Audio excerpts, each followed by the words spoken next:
नमस्ते दोस्तों। प्रस्तुत है आज की कहानी, एक बेबस माँ की भूलने की बीमारी। अजी सुनते हो, तुम्हारी अम्मा आज फिर से बाबूजी के नाम की रट लगाए हुए हैं।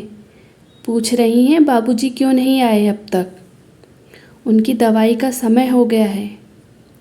श्याम की पत्नी निशा चिल्लाते हुए बोली, निशा तुम क्यों परेशान हो रही हो? तुम्हें पता तो है ना, माँ को भूलने की बीमारी है। फिर क्यों सारा दिन चीखती चिल्लाती रहती हो?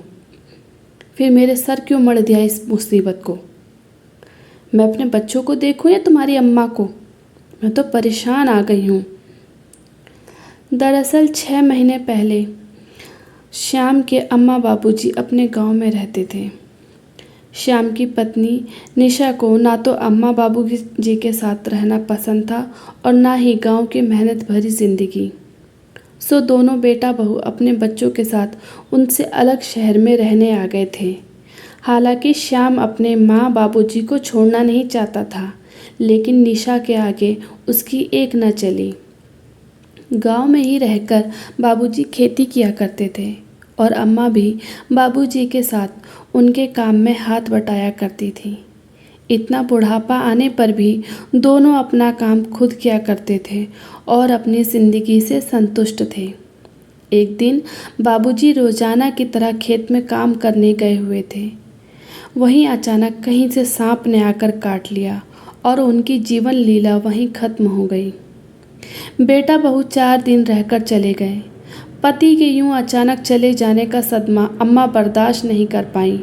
अम्मा बिल्कुल अकेली रह गईं और अकेलेपन से धीरे धीरे उनकी दिमागी हालत बिगड़ने लगी। पड़ोस के ही कुछ लोगों ने अम्मा के बेटे श्याम को फ़ोन करके अम्मा के अकेलेपन के कारण बिगड़ती तबीयत के बारे में जानकारी दी। श्याम की पत्नी निशा अम्मा को अपने पास रखने के पक्ष में बिल्कुल भी नहीं थी और उसने श्याम को भी साफ साफ मना कर दिया था अम्मा को शहर लेकर आने से।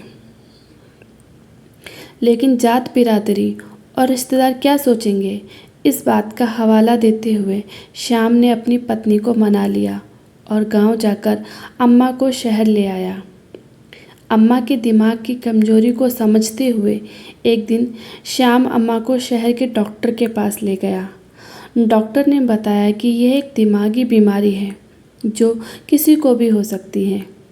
एक बात ध्यान से सुनो, तुम्हें इनका बहुत ख्याल रखना है। इन्हें अकेले बाहर मत निकलने दिया करो और अकेले पार्क तक भी नहीं जाने देना। और ये अगर कभी बाहर जाएं तो घर का एक न एक सदस्य इनके साथ होना ही चाहिए। डॉक्टर की दी गई हिदायतें जब श्याम ने अपनी पत्नी को समझाई तो वह बोली, कुछ नहीं हुआ है। वो सब सुनती हैं, सब समझती हैं, बस परेशान करने के लिए नए नए बहाने ढूंढती हैं। माँ अपने बेटे बहू के पास आ तो गई थी, पर बहू के कसैले स्वभाव के कारण वहाँ भी चैन से रहना संभव नहीं था। सबके बीच में रहकर भी अम्मा अकेली थी। बेटा सुबह सुबह अपनी दुकान पर चला जाता था और बहू की तो आंखों में अम्मा सारा दिन खटकती रहती। निशा अम्मा को ज़्यादा भाव नहीं देती थी, बस 2 वक्त की रोटी देकर अपना पल्ला झाड़ लेती थी। बैठी बैठी अम्मा भूल जाती कि उनके पति का देहांत हो गया है। उसे ऐसा लगता जैसे बाबूजी अभी खेत से लौटेंगे और बोलेंगे, अरे भाग्यवान, आज तो बहुत थक गया हूँ, एक गिलास लस्सी पिला दे।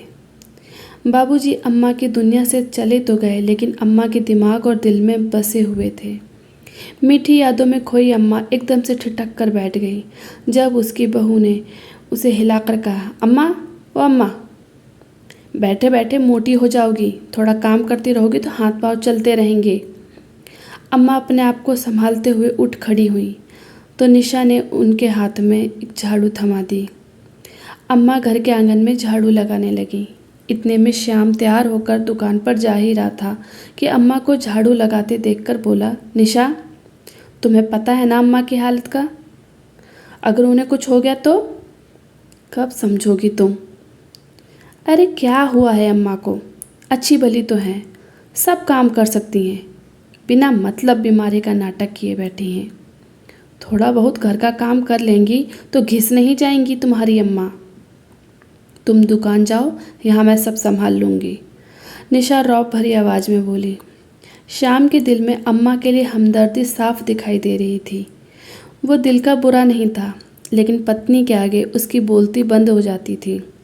उस दिन के बाद से अम्मा रोज़ की साफ सफाई और दूसरे छोटे मोटे काम कर दिया करती थी। अब तो निशा भी अम्मा से घर का कोई ना कोई काम करवाती रहती थी। बहू के व्यवहार के कारण कभी कभी अम्मा उदास हो जाया करती थी। उनका अपने पोते के साथ खेलने को बहुत दिल करता, लेकिन निशा अपने बेटे को उनके नज़दीक भी नहीं आने देती थी। कभी उसे अपने पास बुलाने लगती तो अम्मा को घूरते हुए निशा अपने बेटे को उठाकर अंदर ले जाती। वह दूर से ही पोते को खेलते हुए देखती रहती और उसी में खुश हो जाती थी। एक दिन अम्मा का बाहर जाने का दिल हुआ। अम्मा को श्याम ने समझा दिया था कि अम्मा तुम कहीं बाहर नहीं जाओगी, यदि कहीं जाना भी हो तो निशा से कह देना, वह ले जाएगी। लेकिन अम्मा बेटे द्वारा दी गई हिदायत को भी भूल गई। निशा से यह कहकर कि थोड़ी देर के लिए बाहर चौखट पर बैठी हूँ, अम्मा दरवाजे से बाहर निकल गईं। बाहर बैठे बैठे अम्मा भूल गई कि उसका घर कहाँ है।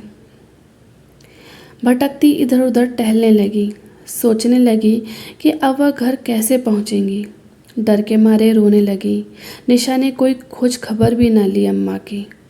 शाम को जब श्याम घर आ रहा था तो देखा कुछ लोग एक औरत से पूछ रहे हैं, माँ जी आप कहाँ रहती हो, कुछ तो बताओ। पास जाकर देखा तो वह उसकी अम्मा ही थी।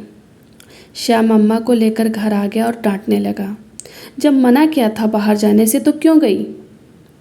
निशा तुम तो देख सकती थी ना कि अम्मा की दिमागी हालत ठीक नहीं है, क्यों जाने दिया अम्मा को बाहर। उधर निशा चिल्लाती हुई अपने कमरे से बाहर आई और बोली, खुद तो आप सारा दिन बाहर चले जाते हो और अपनी भुलक्कड़ माँ की जिम्मेदारी मुझ पर छोड़ जाते हो। सुनती कहाँ है वो मेरी। चिल्लाना है तो अपनी अम्मा पर चिल्लाओ, मुझ पर नहीं। बेटे बहू के बीच होने वाली लड़ाई के कारण अम्मा खुद को जान रही थी। अम्मा सहम गई। अपने बेटे बहू के घर आकर अम्मा की हालत और ज़्यादा खराब होती जा रही थी। अब तो अम्मा की भूलने की आदत के कारण निशा उन्हें कभी कभी खाना भी नहीं देती, क्योंकि अम्मा को याद ही नहीं रहता था कि उन्होंने खाना खाया या नहीं। लगे हाथ इसी बात का फ़ायदा उठाकर उसने एक और चाल भी चल दी। निशा ने धोखे से अम्मा का अंगूठा लगवाकर गांव वाला मकान भी अपने नाम करवा लिया और ये बात शाम को भी पता ना लगने दी। निशा ने किटी पार्टी ज्वाइन की थी। इस बार उसकी मेज़बानी करने की बारी थी। सारी सहेलियां घर पर इकट्ठी हो गई तो उन्होंने सारा घर सर पर उठाकर धमा चौकड़ी मचा दी। फरमाइश हुई चाय पकौड़ों की। निशा ने अम्मा को चाय पकौड़े बनाने के लिए लगा दिया। बेचारी बीमार अम्मा उनके लिए फ्री की नौकरानी जो बन चुकी थी। जैसे तैसे अम्मा ने चाय और पकौड़े बनाकर मेज़ पर रख दिए। जैसे ही सबने खाना पीना शुरू किया, छी थू थू, ये क्या खाना बनाया है। निशा तेरी सास ने कैसा खाना बनाया है, इसी के लिए हमें अपने घर में बुलाया था। अम्मा की दिमागी हालत ख़राब होने के कारण अम्मा ने चाय में चीनी की जगह नमक डाल दिया और पकौड़ों में नमक डालना ही भूल गई थी। बस फिर क्या था। निशा सारी सहेलियों के सामने ही अम्मा पर बरसना शुरू हो गई और खूब चली काटी बातें सुनाई। थोड़ी देर बीतने पर सारी सहेलियां नाक भौं सिकोड़ कर चली गईं। उधर देखा तो अम्मा अपने पोते के साथ खेल रही हैं। एक काम ठीक से नहीं होता आपसे, सारी सहेलियों के सामने मेरी नाक कटवा दी। बोलते हुए निशा अपने बेटे को खींचते हुए रसोई घर में चली गई। सामने देखा तो अम्मा ने गैस भी जलती हुई छोड़ दी थी। तेल धूं धूं करके जल रहा था और साथ में निशा का दिल भी। अब तो हद हो गई, कहते हुए निशा अपने कमरे में जाकर सोच विचार करने लगी। अगले दिन सुबह जब श्याम अपनी दुकान पर चला गया तो निशा अम्मा के पास आई और बोली, अम्मा चलो आज आपको मंदिर में माता जी के दर्शन कराने ले चलती हूँ। आप कब से मंदिर जाने की जिद कर रही थी ना। अम्मा खुशी खुशी तैयार हो गई। जब से इस घर में आई थी आज पहली बार इतनी खुश दिखाई दे रही थी। और होती भी क्यों ना, आखिर इतने दिनों के बाद अम्मा किसी मंदिर में जा रही थी। जुग जुग जियो बहू, भगवान तुम्हारा भला करे। बहू के साथ घर से निकलते हुए अम्मा उसे आशीर्वाद देते जा रही थी। शहर के दूसरे किनारे के एक मंदिर में पहुंचकर निशा ने वहीं अम्मा को एक कोने में बैठा दिया। अम्मा यही चौखट पर बैठ जाओ, मैं प्रसाद लेकर आती हूँ, तब तक यहीं रुकना। यह बोलकर निशा प्रसाद लेने चली गई, लेकिन सुबह से दोपहर हो गई, निशा लौट कर न आई। बेचारी अम्मा भूखी प्यासी वहीं बैठी रही। किसी ने प्रसाद दे दिया तो खा लिया। दोपहर को पुजारी ने देखा कि एक बूढ़ी औरत मंदिर की सीढ़ियों पर कब से बैठी है, तो उनसे पूछा, आप कौन हैं, कहाँ से आई हैं? और बेचारी अम्मा अपना नाम भी बताने में सक्षम नहीं थी। पुजारी ने थोड़ी देर इंतज़ार किया, लेकिन कोई ना आया। तो पुजारी ने लोकल न्यूज़ चैनल को फ़ोन लगाकर सूचना दे दी। थोड़ी ही देर हुई और न्यूज़ चैनल के रिपोर्टर मंदिर में पहुंच गए और साथ में स्वयंसेवी संगठन के कार्यकर्ता भी, जिन्हें न्यूज़ रिपोर्टर ने खबर कर दी थी। रिपोर्टर अम्मा से सवाल पूछते रहे, लेकिन वह बेटे के नाम के अलावा कुछ और बोल ही नहीं पाई। उन्होंने अम्मा की वीडियो बनाकर चैनल पर शेयर कर दी और अम्मा से पूछताछ में जो थोड़ी बहुत जानकारी मिली वह भी उन्होंने न्यूज़ चैनल पर डाल दी थी। शाम को श्याम जब दुकान से वापस घर आया तो हैरान होते हुए बोला, अम्मा क्यों नहीं दिखाई दे रही, कहाँ गई हैं? अकेले तो कहीं जाने से रहीं।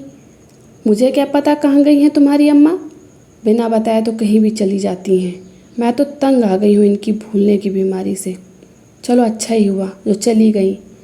निशा नज़रें चुराते हुए बोली, ये तुम क्या कह रही हो? तुम्हें ज़रा सा भी तरस नहीं आता मेरी बीमार बूढ़ी अम्मा पर? पता नहीं कहाँ होंगे, किस हाल में होंगे। हे भगवान, अब मैं क्या करूं? श्याम अम्मा की चिंता में डूबा जा रहा था। फिर अपने आप को संभालते हुए अम्मा को ढूंढने निकल पड़ा। अम्मा जी को भूखा प्यासा जान संगठन के सदस्य उनके लिए खाना और चाय लेकर आए। बेचारी भूख से तड़पती अम्मा खाने पर टूट पड़ी। उधर न्यूज़ चैनल पर अम्मा का वीडियो देखकर किसी ने आकर अम्मा के घर का पता दे दिया।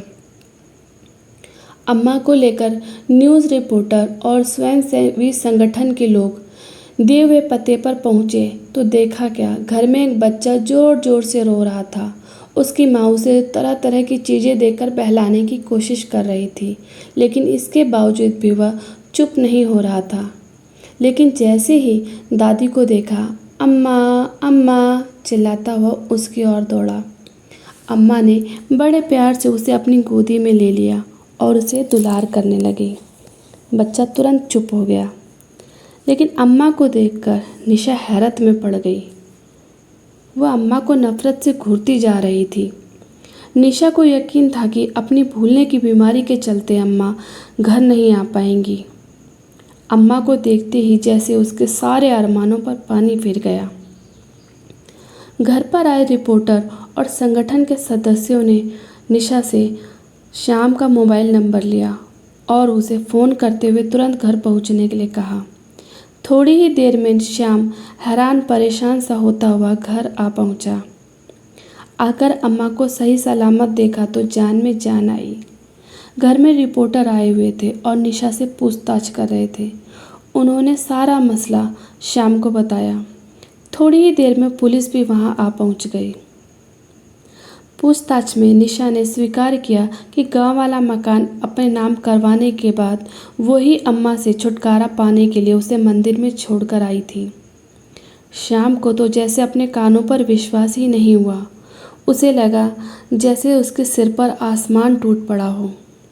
उसने अब सुनते ही निशा को एक जोरदार थप्पड़ मारा।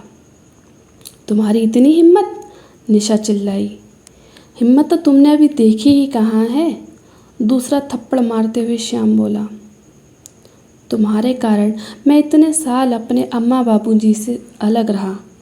अब जब अम्मा बीमार हैं तुम्हें तब भी उन पर तरस नहीं आया? उनका ध्यान रखने के बजाय तुमने उनकी हालत और ज़्यादा खराब कर दी। कोई लड़ाई झगड़ा ना हो ये सोचकर मैं चुप रहा, लेकिन आज तो हद हो गई। तूने एक बार भी नहीं सोचा कि मेरी बेचारी अम्मा की क्या हालत होगी, क्या बीत रही होगी उस पर। मुझे माफ़ कर दो अम्मा, मैं तुम्हारा गुनहगार हूँ। यदि मैंने शुरू से ही निशा की मनमानी पर लगाम कसी होती और अपनी बात कठोर तरीके से कह दी होती कि मैं अपने माँ बाप के साथ ही रहूँगा, तो आज तुम्हें यह दिन न देखना पड़ता। कहते हुए श्याम की आंखों से आंसू बहने लगे। आज मैं आप लोगों को एक मौका दे रहा हूँ। इसके बाद भी अगर तुमने अपनी माँ के ख्याल में थोड़ी सी भी लापरवाही बरती तो तुम्हें कानूनी कार्रवाई से कोई नहीं बचा सकता। इंस्पेक्टर ने श्याम और निशा दोनों को जोरदार फटकार लगाते हुए कहा। श्याम इंस्पेक्टर के सामने हाथ जोड़कर खड़ा हो गया और बोला, मैं बहुत शर्मिंदा हूँ इंस्पेक्टर साहब, आगे से मैं आपको कोई शिकायत का मौका नहीं दूंगा। ठीक है, लेकिन आप अपनी माँ जी का ख्याल ठीक ढंग से रखें। यह सुनिश्चित करने की जिम्मेदारी मैं स्वयंसेवी संगठन को दे रहा हूँ, जो हर 2-3 दिन के बाद आपकी माँ जी का हालचाल जानने आया करेंगे कि आप उन्हें ढंग से रख रहे हैं कि नहीं। यह कहकर इंस्पेक्टर साहब चले गए। संगठन के सदस्य जब जाने लगे तो जाते जाते थोड़ा रुककर निशा से बोले, माँ जी की भूलने की बीमारी चाहे लाख बुरी हो, लेकिन देखा जाए तो उसमें एक बहुत बड़ी अच्छाई भी है। वो ये कि उन्हें तुम्हारे बुरे कर्म कभी याद ही नहीं रहेंगे। यह सब तो सुनकर निशा तो मानो ज़मीन में गड़ गई शर्म के मारे। निशा ने नज़रें उठाकर अम्मा की तरफ देखा तो अम्मा अपनी गोद में बच्चे को बिठाए उसे कप से दूध पिला रही थी। आज निशा को अपने किए पर पछतावा हो रहा था। भरी आंखों से माँ जी के पैर छूकर उनके सामने हाथ जोड़कर खड़ी हो गई। अम्मा ने बहू की आंखों में पछतावे के आंसू देख उसे चुप कराया और गले से लगा लिया। निशा ने मन ही मन एक अच्छी बहू, अच्छी पत्नी और अच्छी माँ बनने का प्रण ले लिया। दोस्तों, ये कैसा बंधन है माँ बाप का बच्चों के साथ, जहाँ बलिदान और त्याग का यह सिला मिलता है माँ बाप को। वे अपनी खुशियों का त्याग करके, अपनी ख्वाहिशें भूलकर अपना सर्वस्व अपने बच्चों पर निछावर कर देते हैं और बड़े होते ही बच्चों को इनका प्यार अपने पैरों में बंधी बेड़ियों के समान लगता है। सच तो यह है कि हमारे माता पिता ईश्वर द्वारा दिए हुए बेशकीमती उपहारों में से एक हैं, जिनका हम पर कर्ज इतना बड़ा है कि हम चाहकर भी उस कर्ज से मुक्त नहीं हो सकते। आशा करती हूँ आपको ये कहानी पसंद आई होगी। अगर आपको ये कहानी पसंद आई हो तो प्लीज़ वीडियो को लाइक करें, शेयर करें। कहानी को लेकर आपकी क्या राय है कमेंट में लिखकर बताएं और हमारे चैनल को सब्सक्राइब करें। कहानी सुनने के लिए आपका बहुत बहुत धन्यवाद। जय हिंद, जय भारत।